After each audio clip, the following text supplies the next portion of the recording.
Welcome back to the exchange. Today, we're diving into a subject that might sound dry at first, but trust me, it shapes your future more than you think: estate planning. Don't roll your eyes just yet. This is about your stuff, your wishes, and your family's peace of mind. Exactly. People often imagine estate planning is only for billionaires with yachts and priceless art. In reality, if you own anything, a car, a bank account, even your grandmother's necklace, you already have an estate. The question is, do you decide what happens to it, or does the state? And here's the kicker. If you don't make a plan, your state already has one. It's called dying intestate. That's a fancy way of saying the government decides everything: who gets your stuff, who manages the process, even who raises your kids if you have minors. And that process isn't exactly streamlined. It can be slow, expensive, and public. That's why today we'll cover the basics: wills, probate, trusts, the common pitfalls people fall into, and the small steps you can take to actually secure your legacy. Let's start with the most familiar option, the will. Everyone's heard of it: movies, TV dramas, even pop songs. A will is basically an instruction manual. It says, here's who manages my estate, here's who gets my assets, and here's who raises my kids. Clear and straightforward. But here's the catch. A will only takes effect after you die. And when that happens, your signature dies with you. Which means you can't legally sign over property or transfer accounts anymore. That's where the court steps in. And that process is called probate. Even with a will, most assets still have to pass through the probate court, which is slow and costly and sometimes painfully public. Probate is the court-supervised process of transferring your assets after death. On average, it can last 9 months to 2 years. And it isn't cheap.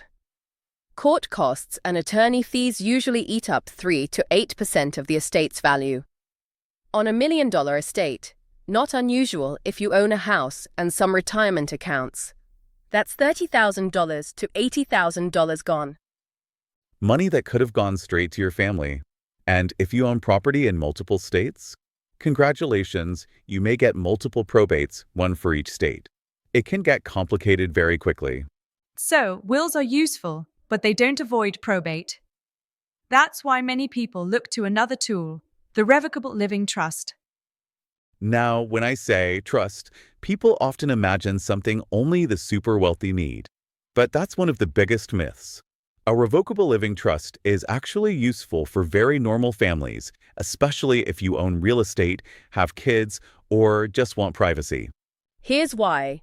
When you create a trust, you essentially make a legal entity that can own property. And unlike you, the trust doesn't die.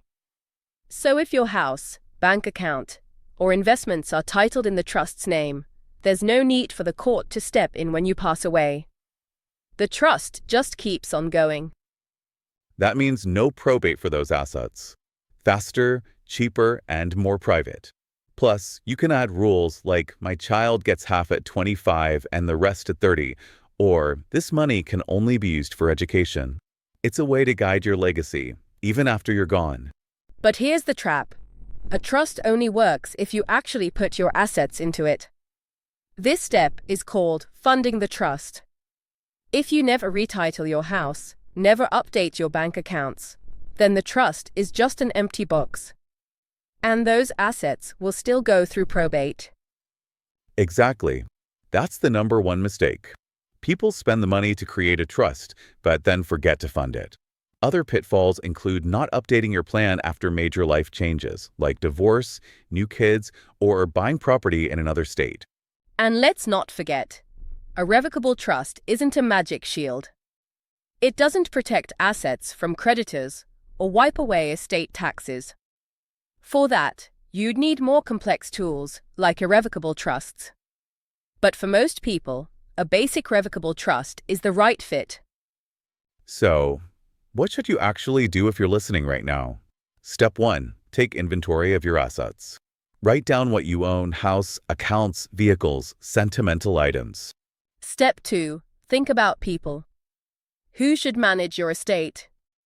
Who should raise your kids, if you have them? Who should make financial or medical decisions if you become incapacitated? These choices matter just as much as the documents. Step 3. Talk to a qualified attorney in your state. Yes, you can find templates online, but laws vary and a bad template can leave your family in a mess. Good legal advice is worth the cost. And finally, review your plan every few years. Life changes, laws change. A quick check-in ensures your plan actually works when it's needed most. Estate planning isn't really about money. It's about peace of mind. Knowing your family won't be tangled in court, knowing your wishes will actually be followed. And as we like to remind our listeners, you plan vacations, careers, and daily schedules with care. Why leave your legacy to chance? Take one small step this week. List your assets, start the conversation, and move from thinking to doing. That's the heart of it. Unlocking your legacy isn't about wealth. It's about clarity, responsibility, and a little foresight. And with that, thanks for joining us. Until next time, keep questioning, keep planning, and keep thinking critically.